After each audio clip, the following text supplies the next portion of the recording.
দাদা ভাই এটাতে পা দেবেন না। সকল দর্শনার্থীদের জানাই শারদীয়ার প্রীতি, শুভেচ্ছা ও অভিনন্দন। দমদম অমরপল্লী শারদীয়া পূজা কমিটির এবারের নিবেদন বিড়লা তারামণ্ডল।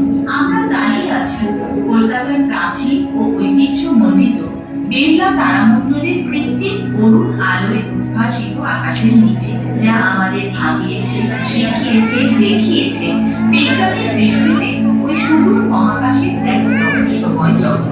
1963 সালের 2রা জুলাই তৎকালীন প্রধানমন্ত্রী শ্রী জওহরলাল নেহেরু বিড়লা তারামণ্ডলে উদ্বোধন করেন।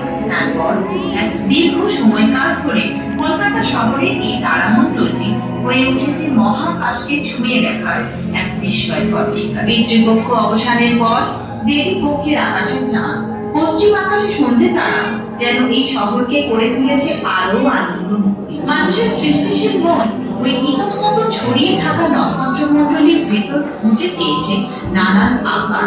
ওই আকারের ভেতর ছড়িয়ে থাকা নক্ষত্রপুঞ্জকে কনস্টেলেশন বলা হয়। আজ শারদ সন্ধ্যায় দক্ষিণ আকাশে দেখা যাচ্ছে স্করপিও বা বৃশ্চিক রাশি, তার ঠিক পাশেই স্যাজিটেরিয়াস বা ধনু রাশি। উত্তর আকাশের দিগন্তে দেখা যাচ্ছে সপ্তর্ষি মণ্ডল, আর উত্তর দিগন্তের ঠিক 22.3 ডিগ্রির উপরে নিজ স্থানে অবিচল ধ্রুবতারা। ওই নক্ষত্ররা আসলে কি?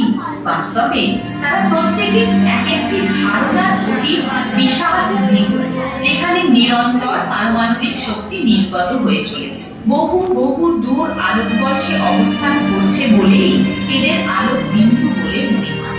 আমাদের নিকটতম তারা সূর্য।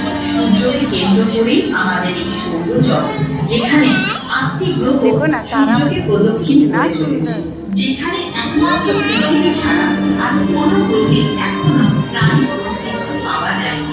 2023 সালে একমাত্র দেশ হিসেবে ভারতের চন্দ্রযান চাঁদের দক্ষিণ বৃত্তে সফল অবতরণ।